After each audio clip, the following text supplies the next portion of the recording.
전 세계 지정학을 뒤흔드는 미친 사건이 발생했습니다. 중국과 러시아 두 거대 제국 사이에 끼인 자원 부국 카자흐스탄에서 믿기 힘든 여론조사 결과가 발표된 겁니다. 내일 당장 연방 국가를 만든다면 어느 나라와 합치겠습니까? 결과는 충격적이었습니다. 국경을 맞댄 중국과 러시아는 합쳐서 고작 5%. 그런데 수천 킬로미터 떨어진 한국이 무려 95%라는 압도적인 수치를 기록한 겁니다. 베이징과 모스크바는 발칵 뒤집혔고 급기야 중국 외교부는 분수를 알아라라며 노골적인 협박을 쏟아냈습니다. 하지만 그날 밤 카자흐스탄 시민들이 거리로 쏟아져 나와 흔든 것은 총칼이 아닌 뜻밖에도 황금빛 단군 주화였습니다. 도대체 중앙아시아 한복판에서 왜 이런 기적 같은 일이 벌어진 걸까요? 지금 바로 공개합니다. 여러분, 오늘 런던에서 날아온 제가 정말 놀라운 이야기를 가져왔습니다.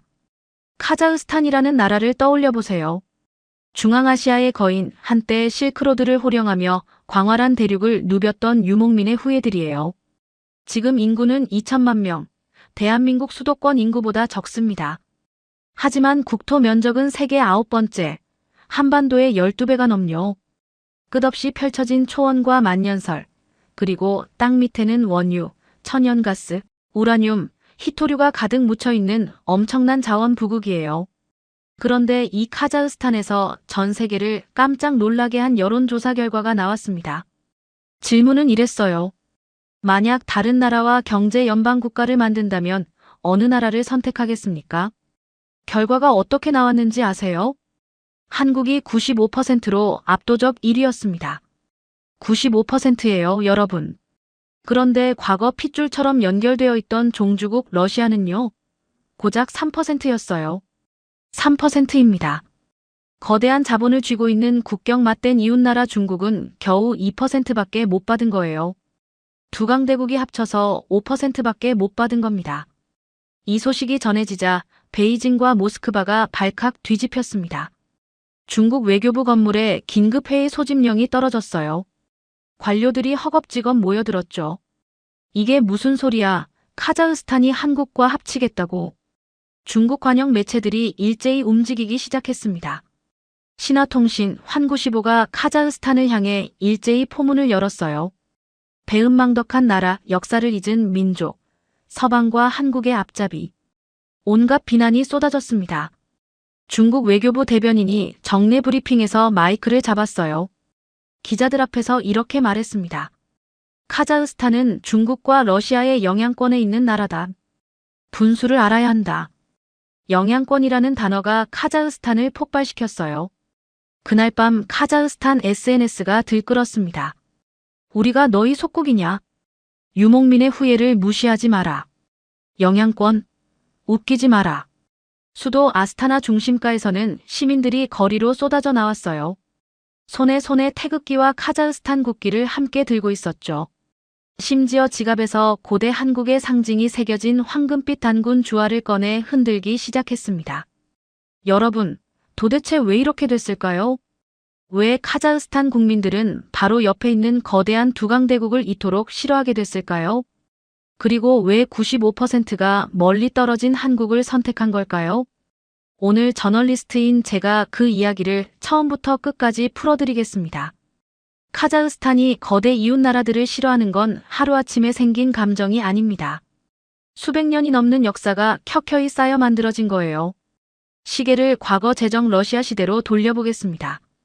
제국의 군대가 이끌고 와 카자흐 초원을 정복했어요. 카자흐스탄은 지배를 받으며 영토와 주권을 잃었죠. 쉽게 말해 거대한 연방의 식민지가 된 겁니다. 그들은 고유의 언어를 탄압받았고 중요한 결정은 전부 모스크바의 승인을 받아야 했어요. 오랜 지배가 지속됐습니다. 과거 소비에트 연방이 무너지자 카자흐스탄은 즉시 독립을 선언했어요. 마침내 찾아온 해방이었습니다. 하지만 자유는 껍데기뿐이었어요. 현대에 와서 지배 방식이 완전히 바뀌었습니다. 칼 대신 돈과 파이프라인으로 목을 조르기 시작한 겁니다. 숫자로 말씀드릴게요. 카자흐스탄 수출의 핵심은 원유입니다. 그런데 이 원유 수출의 80%가 러시아 영토를 통과하는 카스피의 송유관에 의존하고 있어요. 이게 무슨 뜻인지 쉽게 설명드리겠습니다. 카자흐스탄이 원유를 팔려면 러시아밖에 갈 데가 없다는 뜻이에요. 사실상 국가 경제의 숨통이 모스크바 소나기에 들어가 있는 겁니다. 카자흐스탄이 서방이나 한국과 조금이라도 친해지려 하면요. 러시아는 갑자기 밸브를 잠가버립니다. 파이프라인에 문제가 생겼다며 일방적으로 수출을 막아버리죠. 카자흐스탄이 항의하면요. 싫으면 다른 길로 팔아보든가. 수출을 전면 중단하겠다고 협박하죠. 카자흐스탄은 선택의 여지가 없었습니다. 중국은 어떨까요? 그들은 1대1로라는 미명 아래 고속도로를 깔아주겠다며 다가왔습니다. 하지만 그것은 거대한 빚의 함정이었어요. 천문학적인 이자를 감당하지 못하자 카자흐스탄의 척추와 같은 핵심 히토류 광산들을 하나둘씩 집어삼키기 시작했죠. 알타이 산맥 깊은 곳에 75살 할아버지가 한 분 계세요. 이름은 누를란, 평생 유목민으로 살아온 분이죠. 어느 날 중국계 거대 광산이 할아버지 마을 근처에 들어왔어요. 광산이 엄청난 양의 독성 폐수를 초원에 마구 버리기 시작했습니다. 하루에 수만 톤씩 쏟아냈지요. 그러자 마을의 맑았던 호수가 썩어버렸어요. 할아버지가 평생 가축을 먹이던 물줄기도 시커멓게 바닥을 드러냈습니다. 가축들에게 줄 맑은 물이 없어졌지요. 할아버지가 중국 기업을 찾아갔어요. 떨리는 목소리로 말했습니다. 제발 폐수를 멈추고 물을 좀 나눠달라. 대답이 어땠는지 아세요?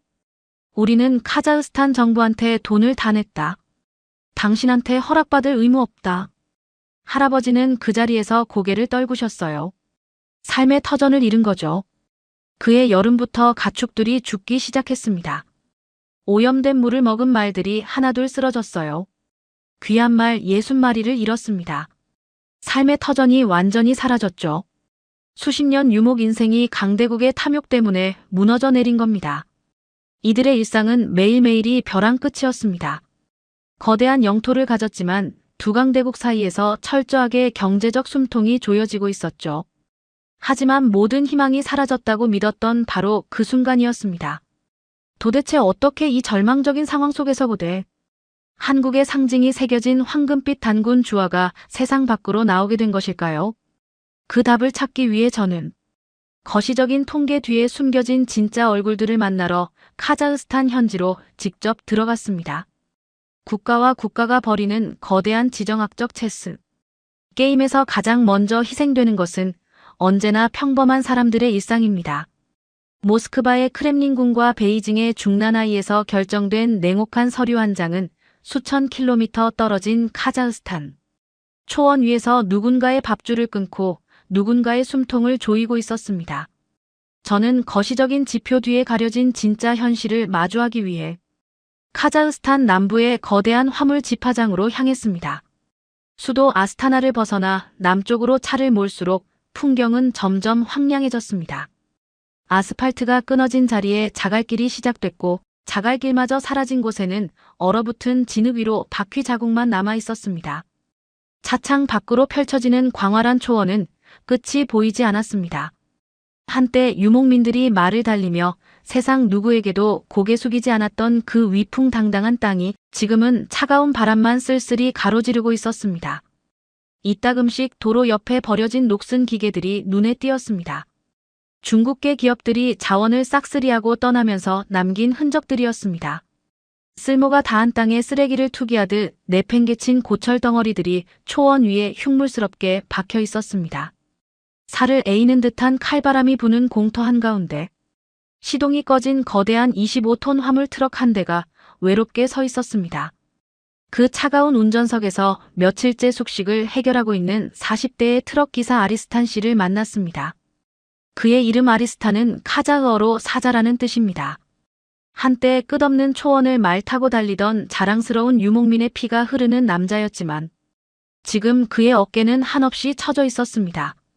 트럭 문을 두드리자 잠시 후 삐걱거리는 소리와 함께 문이 열렸습니다. 좁은 운전석 안은 라면, 봉지와 빈 물병으로 가득했습니다. 히터가 고장난 탓인지 아리스탄 씨는 낡은 담요를 두 겹으로 두르고 있었고 그의 입에서는 하얀 입김이 연심 피어올랐습니다. 벽에는 아이들 사진이 테이프로 붙어 있었습니다. 교복을 입은 남자아이 둘과 여자아이 하나, 세 남매가 해맑게 웃고 있는 사진이었습니다. 그 사진 옆에는 주름이 깊게 패인 노인의 사진도 있었습니다. 아리스탄 씨의 어머니라고 했습니다. 아리스탄 씨는 핏발선 눈으로 자신의 분신과도 같은 화물 트럭의 운전대를 쓰다듬으며 무겁게 입을 열었습니다. 이 트럭은 제 가족의 심장이나 다름없습니다. 이걸로 짐을 실어 날라서 아이들 학교도 보내고 늙으신 어머니 약값도 대고 있었죠. 몇 년 전 중국계 물류회사에서 아주 좋은 조건으로 트럭 할부금을 지원해주겠다고 접근했습니다. 이자율도 낮고 일감도 꾸준히 주겠다는 달콤한 약속이었죠. 저는 그들이 내민 카자흐어 계약서와 중국어 계약서에 기쁜 마음으로 서명을 했습니다. 그게 지옥의 시작인 줄도 모르고 말입니다. 그가 보여준 계약서의 진실은 참혹했습니다. 1년이 지나자 중국계 물류회사는 일방적으로 수수료를 올리기 시작했습니다. 항의를 해봤지만 소용없었습니다. 중국어 원본 계약서 구석에는 아주 작은 글씨로 시장 상황에 따라 회사가 이율과 수수료를 임의로 조정할 수 있다는 독소 조항이 숨겨져 있었던 것입니다. 매달 죽어라 달려서 짐을 날라도 손에 쥐는 돈은 점점 줄어들었습니다. 기름값을 빼고 나면 남는 게 없었어요. 결국 2달치 할부금을 내지 못하자 어제 중국인 관리자가 찾아와서 트럭 열쇠를 내놓으라고 소리쳤습니다. 내일부터 이 트럭은 회사 소유로 넘어간다고 하더군요. 저는 바닥에 무릎을 꿇고 제발 한 번만 기회를 달라고 짐승처럼 빌었습니다. 하지만 그들은 차가운 눈빛으로 저를 비웃으며 돌아서 버렸습니다. 우리는 바퀴 달린 노예입니다. 초원의 사자가 아니라 중국 자본의 목줄에 묶인 불쌍한 개가 되어버린 겁니다. 아리스탄 씨의 눈에서 굵은 눈물이 뚝뚝 떨어져 얼어붙은 핸들 위로 번졌습니다. 저는 잠시 말을 잃었습니다. 그러다 집화장 곳곳을 둘러보니 아리스탄 씨와 비슷한 처지의 트럭 기사들이 한둘이 아니었습니다. 시동이 꺼진 트럭 안에서 혹은 트럭 옆에 쭈그리고 앉아 담배를 피우며 허공을 바라보는 사람들. 저는 그중 한 명에게 다가갔습니다. 50대 초반의 트럭 기사 세리크 씨였습니다. 그는 카자흐스탄 동부의 작은 마을에서 올라온 사람이었습니다. 세리크 씨의 사정은 아리스탄 씨보다 더 가혹했습니다. 저는 트럭이 2대였습니다. 2대로 열심히 뛰면 아이들 대학까지 보낼 수 있을 것 같았어요. 그런데 중국 회사가 계약을 맺은 지 2년도 안 돼서 2대를 다 가져가 버렸습니다. 지금 제 통장 잔고는 400탱게입니다. 400탱게. 우리 돈으로 1,000원도 채 안 되는 돈이었습니다. 세리크 씨는 씁쓸하게 웃으며 덧붙였습니다. 그 돈으로 오늘 저녁 라면 한 봉지 사 먹으면 끝입니다. 내일은 어떻게 할지 모르겠어요. 이 집화장에만 이런 사람이 수십 명이었습니다. 중국 물류회사의 달콤한 계약에 넘어가 트럭을 빼앗긴 기사들, 러시아의 국경 봉쇄로 화물을 제때 납품하지 못해 계약이 파기된 사람들, 중국계 광산에 취직했다가 임금을 떼이고 쫓겨난 젊은이들. 이들은 모두 같은 표정을 하고 있었습니다. 분노도 눈물도 이미 바닥났고 그 자리에 무표정한 체념만 남은 얼굴이었습니다. 가장의 자존심이 철저하게 짓밟힌 비극은 아리스탄 씨만의 문제가 아니었습니다. 그의 친형인 바우르잔 씨의 상황은 더욱 끔찍했습니다. 저는 아리스탄 씨와 함께 그의 형이 있다는 북부 국경지대로 차를 몰았습니다. 남부에서 북부로 향하는 수백 킬로미터의 여정은 그 자체로 카자흐스탄의 현실을 온몸으로 느끼는 시간이었습니다. 아리스탄 씨는 조수석에서 내내 말이 없었습니다. 창밖으로 스쳐 지나가는 황량한 초원을 바라보며 가끔씩 깊은 한숨을 내쉴 뿐이었습니다. 한참을 달리다 작은 마을 하나를 지나쳤습니다. 마을 입구에 녹슨 철제 문패가 하나 서 있었는데 글자가 지워져 읽을 수 없었습니다. 마을 안에는 사람이 없었습니다. 중국계 광산이 들어서면서 오염된 지하수 때문에 주민들이 모두 떠나버린 유령 마을이라고 아리스탄 씨가 낮은 목소리로 설명했습니다. 저 마을에 제 처가 친척들이 살았었어요. 지금은 다 뿔뿔이 흩어졌습니다. 어디로 갔는지도 몰라요. 러시아와 맞닿은 페트로파블 국경 검문소 앞. 그곳에는 끝이 보이지 않을 정도로 수백 대의 대형 트럭들이 도로 위에 멈춰 서 있었습니다. 트럭마다 카자흐스탄의 비옥한 흑토에서 1년 내내 땀 흘려 키운 황금빛 밀이 가득 실려 있었습니다. 하지만 공기 중에는 구수한 밀냄새 대신 썩어가는 악취가 진동하고 있었습니다. 바우르잔 씨는 길가에 주저앉아 담배만 깊게 빨아들이고 있었습니다. 그의 발밑에는 검게 썩어버린 미랄들이 흩어져 있었죠. 얼굴은 며칠째 씻지 못한 듯 검댕이 끼어 있었고 눈빛은 이미 지쳐 있었습니다. 그가 저를 보며 허탈한 목소리로 말했습니다. 벌써 3주째입니다. 국경이 꽉 막혀서 단 한 발자국도 나아가지 못하고 있어요. 러시아 국경 수비대는 갑자기 우리 카자흐스탄 밀에서 정체불명의 해충이 발견되었다며 수입과 통과를 전면 금지시켜버렸습니다. 증거를 보여달라고 해도 무시합니다. 그저 모스크바에서 위생 검역을 강화하라는 지시가 내려왔다는 핑계뿐이죠. 이것은 명백한 경제 보복이었습니다. 카자흐스탄 정부가 최근 유럽연합과 경제협력회의를 가졌다는 뉴스 보도가 나간 직후 모스크바가 경고의 메시지로 식량 수출길의 밸브를 잔인하게 잠가버린 것입니다. 바우르잔 씨가 트럭 적재함의 덮개를 거칠게 젖히자 빗물과 눈이 스며들어 완전히 썩어버린 밀 더미가 모습을 드러냈습니다. 보이십니까? 제 피와 땀입니다. 이 밀을 팔아서 겨울을 나야 하는데 이제는 쓰레기가 되어버렸습니다. 저기 국경 너머 초소에서 보드카를 마시며 우리를 비웃고 있는 러시아 군인들의 웃음소리가 들리십니까? 그들은 우리가 굶어 죽어가든 말든 아무 관심이 없습니다. 그저 우리 정부가 모스크바를 향해 머리를 조아리기만을 기다리며 채찍을 휘두르고 있는 겁니다. 내 나라 내 땅에서 농사를 짓는데 왜 우리가 저들의 허락을 받고 저들의 기분에 맞춰서 살아야 합니까? 저는 바우르잔 씨의 이야기를 들으며 주변을 둘러봤습니다. 트럭 행렬은 끝없이 이어져 있었고 기다리다 지친 기사들이 삼삼오오 모여 불을 피우고 있었습니다. 한 무리에 다가가 보니 다들 비슷한 처지였습니다. 파르한 씨는 사흘 전부터 여기 묶여 있다고 했습니다. 집에는 초등학생 아이 셋이 기다리고 있는데 연락도 제대로 안 된다며 스마트폰 화면을 내보였습니다. 통신사 요금을 못 낸 탓에 데이터가 끊긴 화면이었습니다. 옆에 있던 누르켄 씨는 아예 말이 없었습니다. 그냥 불만 멍하니 바라보고 있었죠. 나중에 바우르잔 씨에게 물어보니 누르켄 씨는 지난해에도 똑같이 국경이 막혀 밀 전량을 썩혔다고 했습니다. 2번 연속으로 1년 농사를 통째로 날린 사람이었습니다. 분노와 무력감이 짙게 밴 바우르잔 씨의 외침이 허허벌판을 울렸습니다. 세계 9번째의 거대한 영토를 가진 자원부국 카자흐스탄. 그러나 그 영광스러운 수식어 뒤에는 중국의 교묘한 빚잔치의 트럭을 빼앗기고 거리에 나앉게 된 동생 아리스탄이 있었고 러시아의 강압적인 국경 통제에 1년 농사를 전부 망치고 피눈물을 흘리는 형 바우르잔이 있었습니다. 그리고 집화장에 세리크 씨가 있었고 국경 앞 파르한 씨가 있었고 아무 말도 없이 불만 바라보던 누르켄 씨가 있었습니다. 이름도 다르고 사는 곳도 달랐지만 이들은 모두 같은 나라의 같은 시대를 살아가는 평범한 가장들이었습니다. 그날 밤 국경 인근 낡은 텐트 안에서 형제는 깡통에 든 차가운 수프를 나누어 먹으며 깊은 침묵에 빠졌습니다. 텐트 밖에서는 매서운 칼바람이 쉬지 않고 천막 자락을 두드렸습니다. 아리스탄 씨가 수프를 한 숟가락 뜯어 말고 숟가락을 내려놓았습니다. 식욕이 없었습니다. 바우르잔 씨는 깡통을 두 손으로 감싸 쥔 채 온기를 느끼려는 듯 오래도록 그대로 있었습니다. 더 이상 도망칠 곳도 희망을 걸 곳도 없는 막다른 골목이었습니다. 강대국의 두꺼운 벽창호 앞에서 유목민의 자존심은 갈기갈기 찢겨나갔습니다.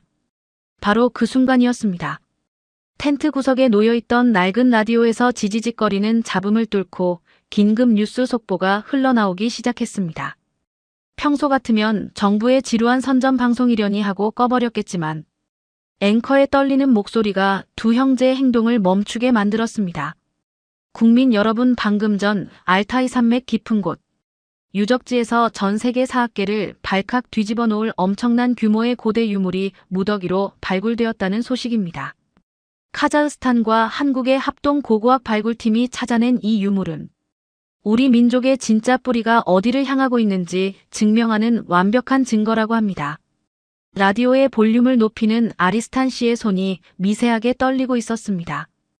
캄캄한 어둠 속에서 숨통이 끊어지기 직전이었던 카자흐스탄 사람들에게 수천 년 동안 깊은 땅속에 잠들어 있던 아주 먼 곳의 형제가 강렬한 구조 신호를 보내기 시작한 것입니다. 그 누구도 상상조차 하지 못했던 핏줄의 기원. 알타이의 거친 심장부에서 쏟아져 나온 황금빛 증거들은 절망에 빠진 이 거대한 나라의 운명을 어떻게 송두리째 바꿔놓게 될까요? 라디오에서 흘러나온 단 한 줄의 뉴스 속보는 꽁꽁 얼어붙어 있던 카자흐스탄의 밤하늘을 완전히 찢어놓았습니다. 트럭 기사 아리스탄 형제의 낡은 텐트뿐만이 아니었습니다. 수도 아스타나의 고층 아파트부터 저 멀리 텐산 산맥 아래의 작은 유목민, 게르에 이르기까지 숨죽이고 있던 2천만 카자흐스탄 국민들의 심장이 거세게 요동치기 시작했습니다. 저 역시 이 믿기 힘든 소식의 진원을 확인하기 위해 곧바로 헬기를 전세내어 만년설이 덮인 거대한 산맥으로 날아갔습니다. 그곳은 아시아의 배꼽이라 불리는 곳, 카자흐어로는 황금의 산이라는 뜻을 가진 영험한 땅 알타이 산맥이었습니다. 해발 3,000m가 넘는 험준한 산맥 깊은 곳, 베레 고분군 인근의 한 은밀한 동굴. 이곳에서는 지난 수년 동안 카자흐스탄의 고고학자 다니아르 교수와 한국에서 온 역사학자 송태일 교수가 이끄는 비밀 합동 발굴팀이 외부의 간섭을 차단한 채 묵묵히 흙먼지를 뒤집어쓰고 있었습니다. 동굴 안의 공기는 얼음장처럼 차가웠지만 발굴 현장의 열기는 용광로처럼 뜨거웠습니다. 저는 두 눈으로 직접 보고도 믿을 수 없는 광경을 마주했습니다. 다니아르 교수가 조심스럽게 붓으로 털어낸 검은 흙더미 속에서 수천 년의 억겁을 뚫고 찬란한 황금빛이 터져 나온 것입니다. 세상의 테일. 이것 좀 보십시오. 우리가 해냈습니다. 전설이 아니었어요. 다니아르 교수의 손은 사시나무 떨리듯 떨리고 있었습니다. 그의 손바닥 위에 놓인 것은 무더기로 쏟아져 나온 황금빛 주화들이었습니다. 송태일 교수는 숨을 헐떡이며 돋보기를 꺼내 들었습니다. 주화의 표면을 확인하는 순간 송 교수는 그 자리에 주저앉아 짐승처럼 오열하기 시작했습니다. 저널리스트인 제가 카메라 렌즈를 최대로 당겨 그 동전의 표면을 확인했을 때 제 온몸에는 벼락을 맞은 듯한 소름이 돋았습니다.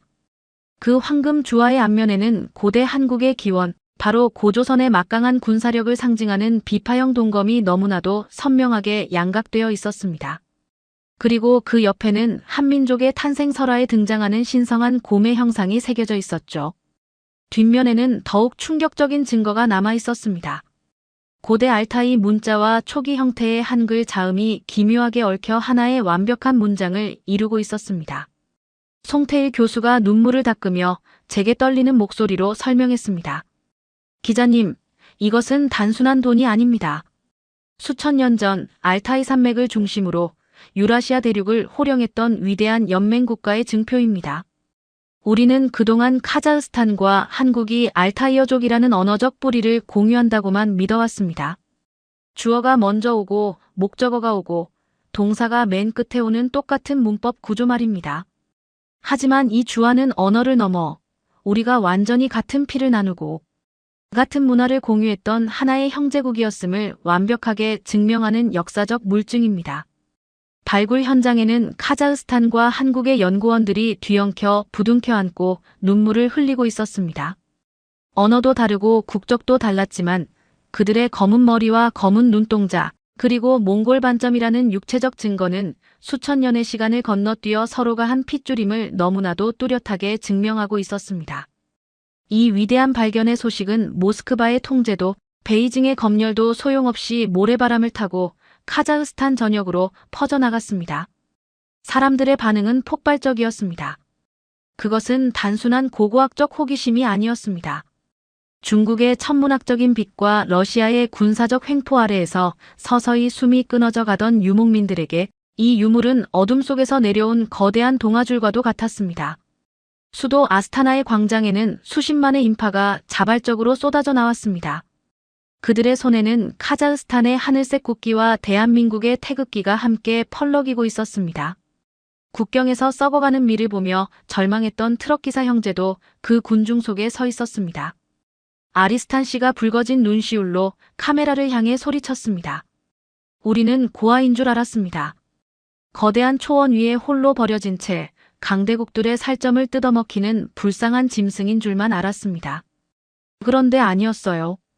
저 멀리 동쪽 끝에 우리와 피를 나눈 진짜 형제가 상처를 이겨내고 세계 최고의 기술을 가진 부자 나라가 되어 있었습니다. 우리가 더 이상 중국인들의 바퀴 달린 노예로 살지 않아도 된다는 뜻입니다. 거리는 축제와 눈물의 도가니로 변했습니다.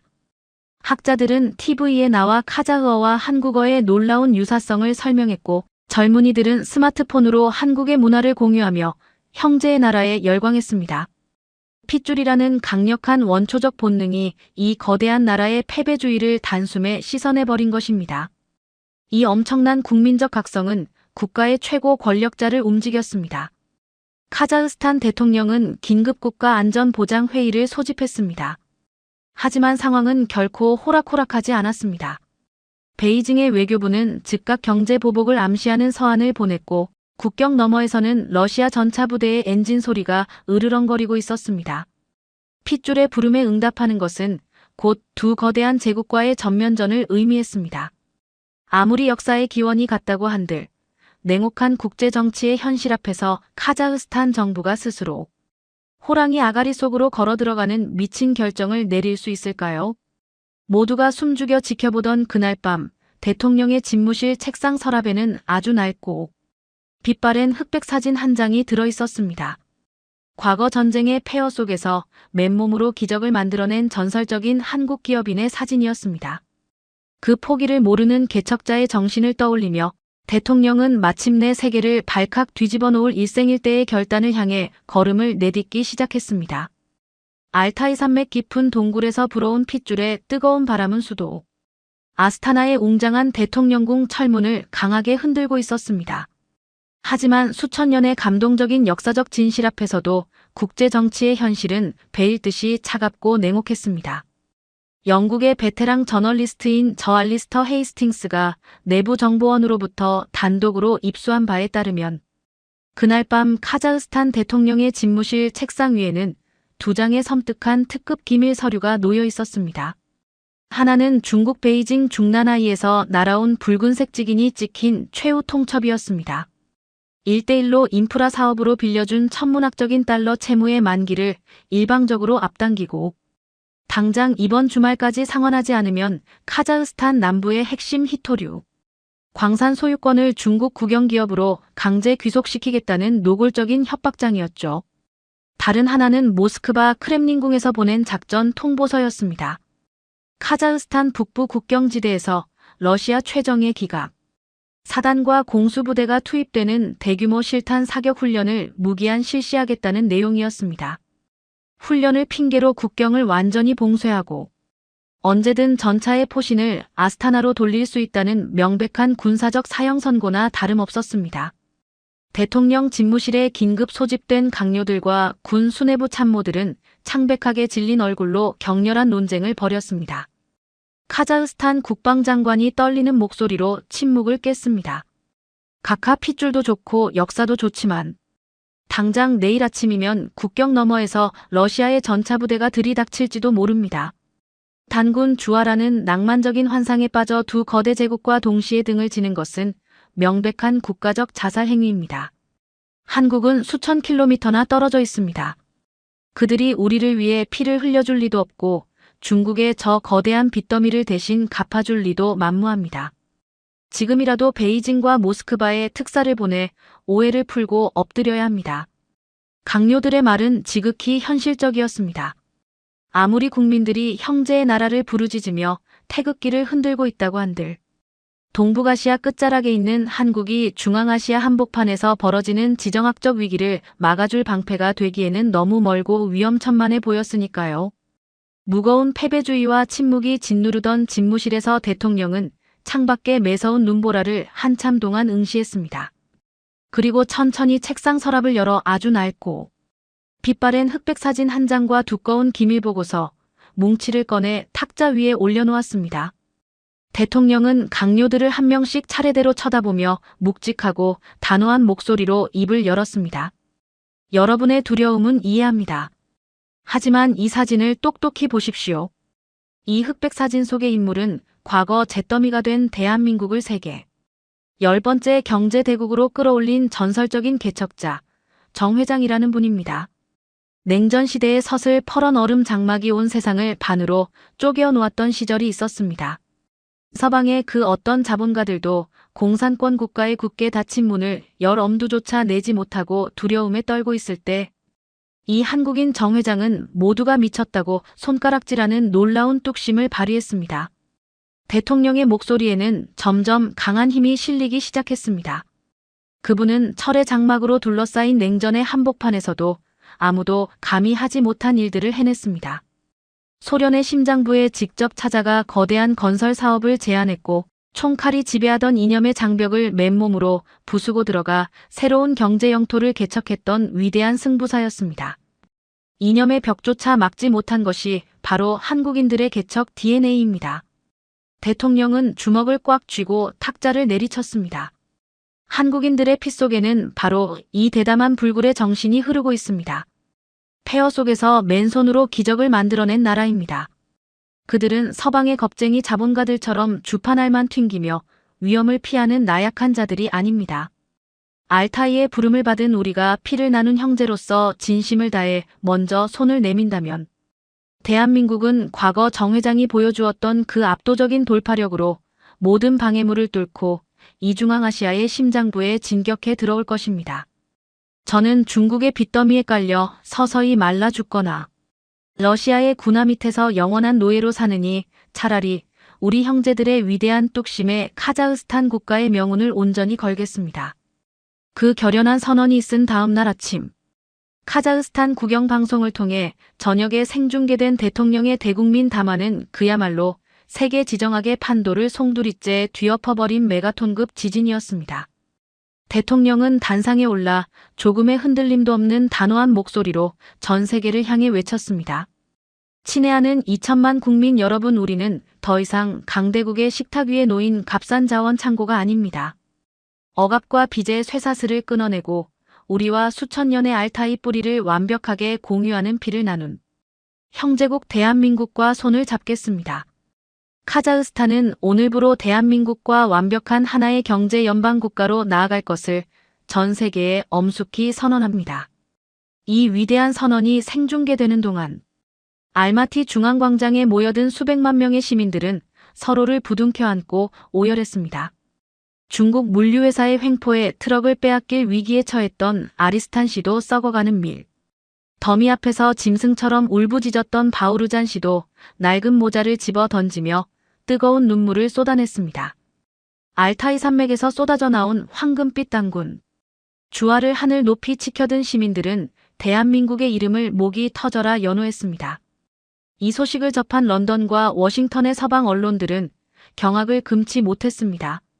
그리고 감히 자신들의 앞마당이라고 여겼던 유목민들이 반기를 든 것도 모자라 아시아의 거인 한국을 끌어들인 것에 대해 러시아와 중국은 즉각적이고 잔인한 보복을 시작했습니다.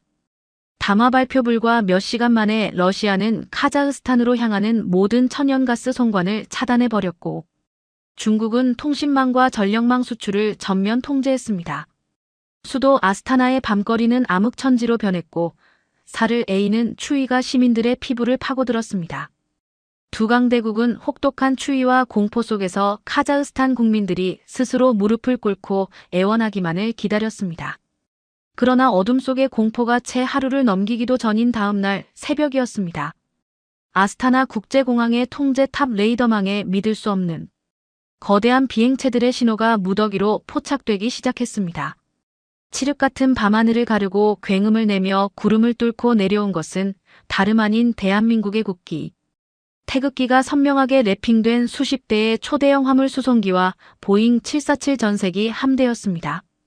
베이징의 경제 봉쇄와 모스크바의 방공망 위협 따위는 가볍게 무시해버린 듯한 압도적이고 당당한 비행이었습니다. 활주로에 웅장하게 내려앉은 전세기들의 문이 일제히 열리자 그 안에서 걸어나온 사람들의 면면은 전 세계 언론을 다시 한번 경악시켰습니다. 대한민국의 경제와 산업을 진두지휘하는 최고 위급 정부 관료들을 필두로 세계 시장을 쥐고 흔드는 반도체 건설, 에너지 분야의 최고 기업 총수들, 그리고 헬멧을 쓴 수천 명의 최정예 기술자와 엔지니어들이 거친 초원의 바람을 맞으며 당당하게 발을 내디뎠습니다. 과거 정 회장의 그 뜨거웠던 개척 DNA를 그대로 물려받은 대한민국의 후예들이 강대국의 촘촘한 포위망을 단숨에 박살내고 형제의 나라를 구하기 위해 날아온 것입니다. 카자흐스탄에 발을 디딘 한국의 엘리트들은 중국 은행가들의 빚, 독촉장이나 러시아 군인들의 소총 따위는 들고 오지 않았습니다. 그들의 손에 쥐어져 있는 것은 두꺼운 서류 가방과 거대한 도면, 그리고 무언가가 가득 담긴 은빛 케이스뿐이었습니다. 그것은 강대국들이 수십 년 동안 카자흐스탄의 자원을 빼먹으면서도 절대로 내어주지 않았던 것. 바로 남에게 기대지 않고 스스로 찬란한 제국을 건설할 수 있는 압도적인 마법의 열쇠였습니다. 거친 숨을 몰아쉬며 아스타나 공항 활주로로 뛰어나온 아리스탄 씨. 형제의 두 눈앞에 마침내 그 마법의 정체가 드러나기 시작했습니다. 과연 대한민국이 형제의 나라를 위해 가져온 그 압도적인 기술과 기적은 절망에 빠진 이들의 삶을 어떻게 구원해냈을까요? 아스타나 국제공항에 얼어붙은 활주로 위로 쏟아지는 눈보라 속에서 저널리스트인 제 눈앞에 펼쳐진 광경은 현대 외교사에서 그 유래를 찾아볼 수 없는 웅장한 서사시의 한 장면이었습니다. 중국과 러시아의 끔찍한 경제 보복으로 인해 카자흐스탄 전역의 전력과 통신이 끊어지며 칠흑 같은 암흑천지가 된 끔찍한 밤이었습니다. 하지만 비행기 트랩을 내려온 한국의 최정예 기술진들은 당황하는 기색이 전혀 없었습니다. 그들은 수십 대의 대형 발전 차량을 동원해 공항 전체를 대낮처럼 밝히고는 곧바로 거대한 도면을 펼쳤습니다. 그들이 카자흐스탄의 꽁꽁 언 땅 위에 풀어놓은 것은 단순히 불을 밝히는 전기가 아니었습니다. 강대국의 통제에서 영원히 벗어나게 해줄 완벽한 자립의 청사진이었습니다. 그 순간 공항 청사 유리창에 이마를 붙이고 활주로를 내다보던 카자흐스탄 시민들의 반응은 저도 평생 잊지 못할 것입니다. 전기가 끊긴 어둠 속에서 손전등 하나의 의지의 공항으로 몰려온 수천 명의 시민들이 한국 기술진이 세운 발전 차량에서 환한 빛이 터져나오는 순간 그 자리에서 함께 눈물을 쏟아냈습니다. 70이 넘은 노인이 손자의 손을 꼭 쥐고 속삭였습니다. 저 빛이 보이느냐? 우리 형제들이 가져온 빛이다. 그 말 한마디가 주변 사람들에게 번지기 시작했습니다. 어둠 속에서 서로의 얼굴도 제대로 보이지 않던 낯선 이들이 서로의 손을 붙잡고 하염없이 울었습니다. 수십 년 동안 강대국의 눈치를 보며 숨죽여 살아온 사람들의 가슴 속에 단단히 틀어막혀 있던 무언가가 그 환한 빛 한 줄기에 일제히 터져나오고 있었습니다. 과거 중국이 1대1로라는 미명 아래 내밀었던 것은 천문학적인 이자가 붙은 차용증이었습니다. 고속도로를 깔아주고 항만을 지어주었지만 그 모든 것은 카자흐스탄의 척추에 빨대를 꽂아 자원을 탐욕스럽게 빨아먹기 위한 함정이었습니다. 러시아는 천연가스와 군사력을 무기로 언제든 카자흐스탄의 목줄을 조일 수 있는 올가미를 채워두었죠. 하지만 수천 년 전 알타이의 부름을 받고 날아온 형제의 나라 대한민국은 완전히 달랐습니다. 한국은 빚을 지우지 않았습니다. 대신 그들의 머릿속에 들어있는 세계 최고의 첨단 기술을 아낌없이 쏟아붓기 시작했습니다. 가장 먼저 시작된 것은 SMR, 즉 차세대 소형 모듈 원전의 건설 착공이었습니다. 러시아가 천연가스 밸브를 잠가버려도 중국이 전력망을 차단해도 카자흐스탄 스스로 완벽하게 에너지를 자급자족할 수 있는 인공 태양을 초원 한복판에 심기 시작한 것입니다. 착공식 날 아스타나 외곽의 황무지에는 수만 명의 시민이 몰려들었습니다. 한국 엔지니어들이 첫 번째 말뚝을 박아넣는 순간 군중 사이에서 터져나온 함성은 드넓은 초원을 가로질러 지평선 너머까지 울려 퍼졌습니다. 누군가 외쳤습니다. 이제 러시아 놈들 밸브 따위는 필요 없다. 그 외침은 순식간에 수만 명의 합창이 되었습니다. 그뿐만이 아니었습니다. 무려 30만 평에 달하는 황무지 위에 한국형 스마트시티와 초대형 반도체 공장의 뼈대가 기적 같은 속도로 올라가기 시작했습니다. 자원을 단순히 캐내어 헐값에 중국으로 넘기던 1차원적인 구조를 박살내고 그 희토류를 현지에서 직접 가공하여 최첨단 반도체로 생산해낼 수 있는 기술의 마법 지팡이를 카자흐스탄 국민들의 손에 쥐어주기 시작한 것입니다. 동시에 한국의 금융 전문가들은 중국 은행들과 협상 테이블에 앉았습니다. 카자흐스탄이 짊어지고 있던 천문학적인 대중국 부채에 대해 한국 자본의 대규모 금융 지원과 스와프 협약을 통해 그 독소 조항들을 하나씩 무력화시켜 나갔습니다. 빚의 사슬이 끊어지자 중국이 내밀었던 최후 통첩의 칼날도 힘을 잃어갔습니다. 이 거대한 기술의 기적은 절망의 늪에 빠져있던 평범한 사람들의 일상을 가장 극적으로 구원해냈습니다. 중국계 물류회사의 악랄한 횡포에 화물 트럭을 빼앗기고 길거리에 나앉을 위기에 처했던 트럭기사 아리스탄 씨의 가족에게 일어난 변화는 저를 눈물 짓게 만들었습니다. 아리스탄 씨에게는 22살의 똑똑한 아들 일리아스가 있었습니다. 일리아스는 명석한 두뇌를 가졌지만 아버지가 트럭 할부금이라는 중국의 빚더미에 깔려 무너지면서 대학 진학의 꿈을 포기해야만 했습니다. 그는 아버지의 빚을 갚기 위해 중국인이 운영하는 열악한 구리광산의 막장 광부로 들어갈 처지였죠. 일리아스가 처음 광산 입구 앞에 섰던 날을 저는 생생히 기억합니다. 그날 아침 일리아스는 아버지 아리스탄 씨의 손을 꼭 잡고 말했습니다. 아버지, 걱정하지 마세요. 제가 빚을 다 갚을게요. 아리스탄 씨는 아들의 손을 뿌리치듯 놓으며 고개를 돌렸습니다. 차마 눈물을 보이지 않으려고 애쓰는 아버지의 굳은 어깨가 미세하게 떨리고 있었습니다. 22살 청년이 광부복을 입고 검은 갱도 속으로 걸어 들어가는 뒷모습을 아버지는 끝내보지 못했습니다. 하지만 한국의 기술진들이 아스타나에 도착한 지 불과 몇 달 만에 일리아스의 운명은 180도 바뀌었습니다. 한국 기업들은 공장을 짓는 데 그치지 않고 현지의 청년들을 대대적으로 채용하여 첨단 기술을 가르치기 시작했습니다. 명석했던 일리아스는 한국 엔지니어들의 눈에 띄어 반도체 설비 제어와 스마트팜 운영 시스템을 배우는 핵심 기술 연수생으로 발탁되었습니다. 하지만 일리아스만이 아니었습니다. 저는 그 스마트팜 단지 한쪽에서 또 다른 청년을 만났습니다. 이름은 다울렛, 26살이었습니다. 다울렛은 불과 몇 달 전까지만 해도 알타이 산맥 자락의 중국계 구리 광산에서 하루 12시간씩 땅을 파던 막장 광부였습니다. 헬멧 없이 일하다 낙반 사고로 왼쪽 손가락 2개를 잃었지만 산재 보상은커녕 치료비조차 받지 못했죠. 그는 손가락이 2개 없는 왼손을 내보이며 담담하게 말했습니다. 중국 광산 감독관이 그랬어요. 손가락 2개 없어도 삽질하는 데는 문제 없다고. 그게 우리의 가치였습니다. 삽질할 수 있는 몸뚱이. 그런 다울렛이 지금은 어떻게 됐을까요? 저는 그를 따라 스마트팜 단지 안쪽 깊숙이 들어갔습니다. 그가 멈춰 선 곳은 첨단 장비들이 빽빽하게 들어선 종자 연구실이었습니다. 다울렛은 능숙한 손놀림으로 현미경 렌즈를 조정하며 카자흐스탄의 혹독한 기후에서도 살아남을 수 있는 신품종 밀 종자를 연구하고 있었습니다. 한국농업연구원에게 배운 기술로 직접 개량한 품종이었습니다. 이 씨앗 하나가 러시아의 밸브보다 강합니다. 땅속에 심으면 아무도 못 막아요. 손가락 2개가 없는 왼손으로 씨앗 하나를 집어들며 웃는 다울렛의 눈빛은 광산.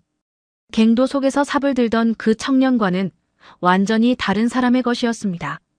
제가 아리스탄 씨와 함께 그의 아들이 일하고 있는 외곽의 초대형 스마트팜 단지를 방문했을 때의 일입니다. 과거 러시아의 횡포로 국경에서 밀이 다 썩어가는 것을 보며 피눈물을 흘렸던 아리스탄 씨의 형, 바우르잔 씨도 그 자리에 함께 있었습니다. 영하 30도의 살인적인 칼바람이 부는 밖과 달리 스마트팜 내부는 따뜻한 봄날 같았습니다. 첨단 발광 다이오드 조명 아래에서 눈부시게 푸른 채소와 작물들이 층층이 자라고 있었죠. 그리고 그 거대한 온실의 심장부인 중앙통제실에서 하얀 방진복을 입고 태블릿 PC로 수만 평의 작물 생육 데이터를 능숙하게 제어하고 있는 늠름한 청년이 있었습니다. 바로 아리스탄 씨의 아들 일리아스였습니다. 일리아스가 환하게 웃으며 통제실 밖으로 나와 아버지를 와락 끌어안았습니다. 아버지, 큰아버지. 이것 좀 보세요. 이제 우리는 비가 오든 눈이 오든 러시아 놈들이 국경을 막아버리든 아무 상관이 없어요. 한국 엔지니어 형들이 저에게 이 모든 통제 기술을 전수해 주었어요. 우리는 이제 이 안에서 우리 힘으로 식량을 키워내고 우리 힘으로 에너지를 통제할 수 있습니다. 아버지, 이제 우리는 중국 놈들의 바퀴 달린 노예로 살지 않아도 돼요. 절대로 고개 숙이지 마세요. 아들의 씩씩한 목소리에 굵고 투박한 아리스탄 씨의 손이 덜덜 떨렸습니다. 그는 하얀 방진복을 입은 아들의 어깨를 쓸어내리며 그 자리에 주저앉아 짐승처럼 엉엉 소리내어 울기 시작했습니다. 몇 달 전 광산 입구에서 차마 눈물을 보이지 못하고 고개를 돌렸던 그 아버지가 이제는 아들의 하얀 방진복, 앞서풀 두 주먹으로 부여잡고 어린아이처럼 울고 있었습니다. 1년 농사를 망치고 썩어가는 밀더미 앞에서 절망했던 큰아버지 바우르잔 씨 역시 솟아오르는 새파란 새싹들을 어루만지며 소리 없는 눈물을 뚝뚝 흘리고 있었습니다. 바우르잔 씨가 떨리는 손으로 초록빛 새싹 하나를 조심스럽게 꺾어들었습니다. 그리고 그것을 한참 동안 바라보다가 천천히 입술을 열었습니다. 페트로파블 국경에서 내밀이 썩어가던 날 밤, 저는 하늘을 원망했습니다. 왜 이 땅에 태어났냐고. 왜 이 나라에서 살아야 하냐고. 그런데 지금 이 새싹을 보니 알겠습니다. 우리는 버려진 게 아니었어요. 그저 아직 때가 되지 않았던 거였습니다. 그 말이 끝나는 순간 통제실 안에 있던 한국 엔지니어 한 명이 조용히 다가와 바우르잔 씨의 어깨에 손을 얹었습니다. 말 한마디 없이. 언어도 다르고 자란 땅도 달랐지만 그 손에 담긴 온기는 수천 킬로미터의 거리를 단숨에 지워버렸습니다. 그 장면을 카메라에 담으려던 저는 결국 카메라를 내려놓을 수밖에 없었습니다. 렌즈가 흐려졌기 때문이 아니라 그 순간만큼은 기자가 아닌 한 인간으로서 그저 그 자리에 함께 서 있고 싶었기 때문입니다. 이것은 단순한 기술 원조가 아니었습니다. 한국이 카자흐스탄 국민들에게 준 것은 짓밟혔던 인간의 존엄성을 되찾아준 위대한 선물이었습니다. 알타이 산맥 동굴에서 발견된 황금빛 단군 주화가 증명했던 수천 년 전의 핏줄은 박물관의 유리관 속에 갇힌 죽은 역사가 아니라 지금 이 순간 가족의 눈물을 닦아주고 배고픔을 해결해주는 가장 강력하고 뜨거운 현실이 되었습니다. 중국은 빚을 주었고 러시아는 공포를 주었지만 형제의 나라 한국은 스스로 일어설 수 있는 완벽한 자립과 찬란한 희망을 주었던 것입니다. 2천만 카자흐스탄 국민들은 이 압도적인 은혜와 형제의 앞에서 깊은 전율을 느꼈습니다. 그리고 이 거대한 초원의 유목민들은 받은 은혜는 반드시 목숨을 걸고서라도 몇 배로 갚아낸다는 맹렬한 전통을 뼛속 깊이 간직한 사람들이었습니다.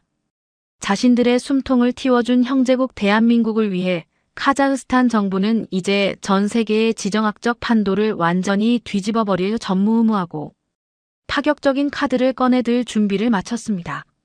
베이징의 중나나이와 모스크바의 크렘린궁을 동시에 피토하게 만들 그야말로 세기의 대역 전극이 거대한 초원 위에서 막을 올리려 하고 있었습니다.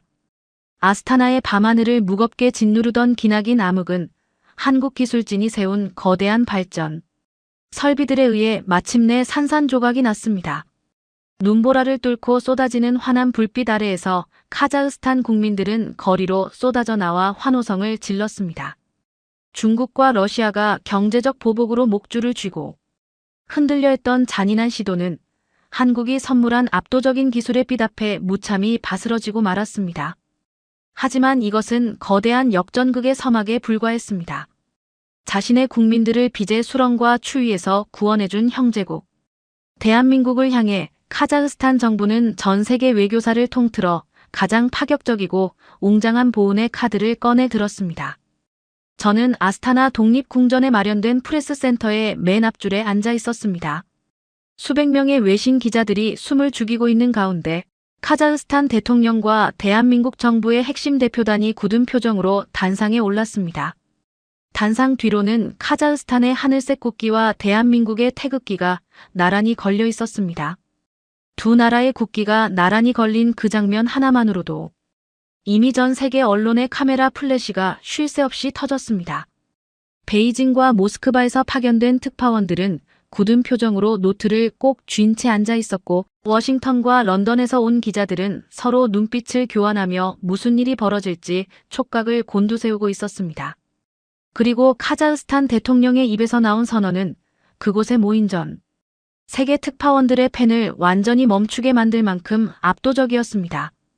우리 카자흐스탄 2천만 국민은 절망의 어둠 속에서 빛을 가져다준 형제의 나라.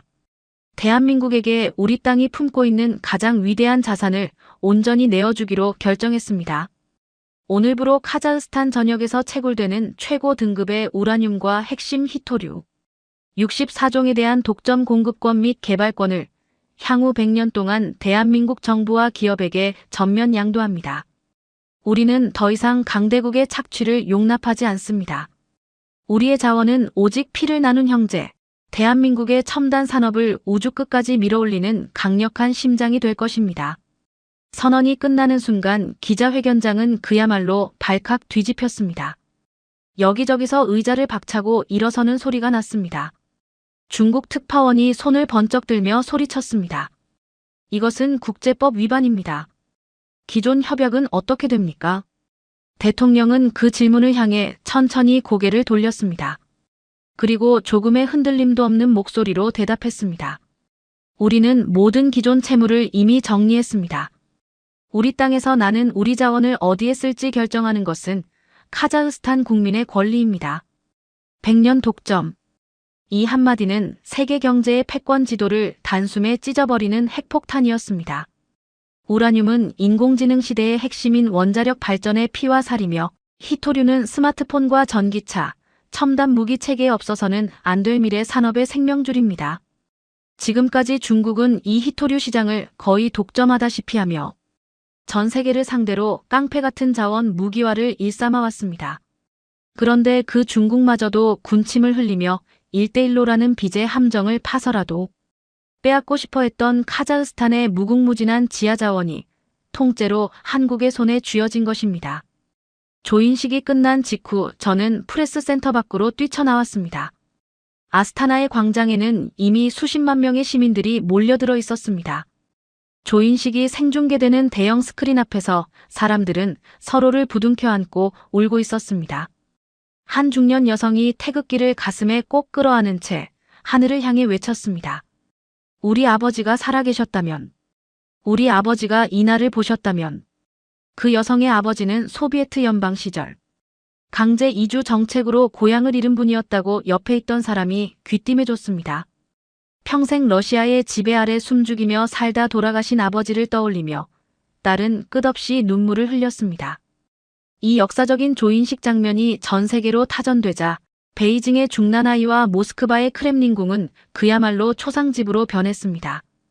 중국 외교부는 긴급 성명을 내고 반발하려 했지만 이미 게임은 끝난 뒤였습니다. 그들이 내밀었던 차용증은 한국 자본의 거대한 금융 지원으로 단숨에 상환되어 버렸고 1대1로의 명분은 흔적도 없이 사라졌습니다. 중앙아시아를 자신들의 뒷마당으로 여겼던 중국의 야심은 알타이 산맥의 동굴에서 시작된 핏줄의 연대 앞에 완전히 짓밟혔습니다. 베이징의 관영 매체들은 일제히 침묵했습니다. 며칠 전까지만 해도 카자흐스탄을 향해 온갖 비난을 쏟아내던 신화통신과 환구시보가 이날만큼은 단 한 줄의 보도도 내놓지 못했습니다. 그 침묵이 오히려 가장 웅변적인 패배의 선언이었습니다. 국경에서 무력 시위를 벌이던 러시아 전차 부대 역시 서서히 시동을 끄고 후퇴할 수밖에 없었습니다. 과거의 카자흐스탄은 고립된 약소국이었지만 이제는 세계 최고의 반도체 강국이자 경제대국인 한국과 묶인 완벽한 연방 국가가 되었기 때문입니다. 만약 러시아가 카자흐스탄을 무력으로 침공한다면 그것은 곧바로 대한민국과의 전면전을 의미했습니다. 한국의 압도적인 국방력과 글로벌 공급망에서의 막강한 지위를 고려할 때 모스크바는 더 이상 함부로 방아쇠를 당길 수 없는 처지가 되었습니다. 국경 초소에서 보드카를 마시며 카자흐스탄 트럭 기사들을 비웃던 러시아 군인들이 이제는 말없이 짐을 챙겨 철수하는 모습이 카메라에 포착됐습니다. 그 장면이 카자흐스탄 전역에 방송되자 국민들은 또다시 거리로 쏟아져 나와 환호했습니다. 저는 그 환호의 물결 속에서 익숙한 얼굴들을 찾았습니다. 중국 물류회사의 트럭을 빼앗길 위기에 처했던 아리스탄 씨는 광장 한편에서 아들 일리아스와 나란히 서 있었습니다. 아리스탄 씨의 손에는 태극기가 들려 있었고 일리아스의 손에는 황금빛 단군 주화가 쥐어져 있었습니다. 발굴 현장 소식이 전해진 날 시민들 사이에서 자연스럽게 퍼져나간 그 주화의 복제품이었습니다. 아리스탄 씨가 저를 알아보고 손을 번쩍 들어 흔들었습니다. 그리고 목이 터져라 외쳤습니다. 기자님, 우리 이제 됩니다. 우리 이제 진짜 됩니다.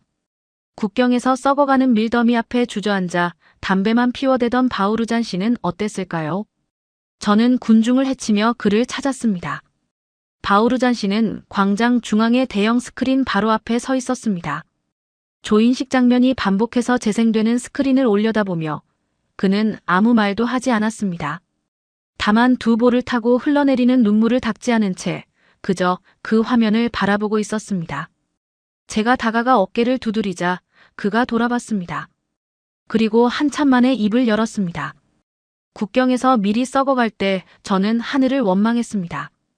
근데 지금 생각해보니 그 썩은 밀더미가 없었다면 제가 이 자리에 있지 못했을 것 같습니다. 그 고통이 있었기에 이 기쁨이 더 큰 거겠죠. 저널리스트로서 수많은 지정학적 격변을 취재해온 저 알리스터 헤이스팅스는 이 위대한 조인식을 바라보며 온몸에 소름이 돋는 것을 멈출 수 없었습니다. 동북아시아의 끝자락 삼면이 바다로 둘러싸이고 북쪽으로는 꽉 막혀있던 반도의 나라 대한민국. 과거 전쟁의 폐허 속에서 외국의 원조 밀가루로 하루하루를 버티던 그 작고 가난했던 나라가 이제는 유라시아 대륙의 심장부를 관통하는 거대한 제국으로 부활하는 순간을 두 눈으로 목격하고 있었기 때문입니다. 그것은 단순히 돈이나 무력으로 만들어낸 제국이 아니었습니다. 수천 년 전 알타이의 거친 모래바람 속에서 곰과 동검을 숭배하며 거대한 연맹을 이루었던 그 위대한 핏줄의 기억이 현대의 최첨단 기술과 무한한 자원이라는 새로운 무기를 장착하고 화려하게 깨어난 것입니다. 저는 조인식이 끝난 그날 밤 아스타나의 한 허름한 찻집에서 아리스탄 씨 형제와 마주 앉았습니다. 형제는 카자흐스탄의 전통차인 슈박차트를 두 손으로 감싸쥐고 오랫동안 말이 없었습니다. 그러다 바우르잔 씨가 먼저 입을 열었습니다. 우리 아버지가 살아계실 때 늘 하시던 말씀이 있었습니다. 초원의 풀은 아무리 밟혀도 봄이 되면 다시 돋아난다고. 그 말씀을 어릴 때는 그냥 듣고 흘렸는데 오늘에서야 무슨 뜻인지 알겠습니다. 아리스탄 씨가 형의 말을 받아 조용히 고개를 끄덕였습니다. 우리가 그 풀이었던 거죠. 광장에 모인 카자흐스탄 국민들은 황금빛 단군 주화를 하늘 높이 치켜들고 눈물을 흘리며 환호했습니다. 거대한 트럭을 빼앗길 뻔했던 아리스탄 씨 부자도 썩어가는 밀더미 앞에서 절망했던 바우르잔 씨도 이제는 형제국 한국이 세워준 따뜻한 온실과 눈부신 공장 안에서 미래를 노래하고 있습니다. 반도에 갇혀있던 대한민국의 핏줄은 이제 좁은 국경을 넘어 유라시아의 광활한 초원 위를 거침없이 내달리고 있습니다. 과거 공산권의 철의 장막을 뚫고 들어갔던 정 회장의 그 위대한 개척 정신이 오늘날 중앙아시아의 심장부에 꽂혀 영원히 꺼지지 않는 눈부신 태양으로 타오르고 있습니다. 이 믿기 힘든 기적의 서사시는 바로 포기를 모르는 한민족의 DNA가 세계 역사에 새겨놓은 가장 위대한 승리의 기록으로 남았습니다. 여러분, 지금까지 카자흐스탄의 이야기를 함께 하셨습니다. 어떠셨습니까? 카자흐스탄 국민 95%가 한국을 선택했습니다. 러시아와 중국은 합쳐서 5%였습니다. 100년 독점 자원 공급권이 형제의 나라 대한민국의 손에 쥐어졌습니다. 중국 특파원이 물었습니다. 대통령은 흔들림 없이 답했습니다. 우리 땅에서 나는 자원을 어디에 쓸지 결정하는 것은 카자흐스탄 국민의 권리입니다. 아무도 주목하지 않을 때 한국은 묵묵히 기술을 쌓았습니다. 아무도 믿지 않을 때 한국은 조용히 사람을 살렸습니다. 그리고 마침내 유라시아 초원의 한복판에 태극기가 나부꼈습니다. 이 이야기가 가슴에 닿으셨다면 댓글에 형제국 세 글자만 남겨주십시오. 여러분의 댓글 하나가 이 이야기를 더 많은 사람에게 전하는 가장 강력한 힘이 됩니다. 좋아요와 공유는 진실을 지키는 등불이 됩니다. 초원의 풀은 아무리 밟혀도 봄이 되면 다시 돋아났습니다.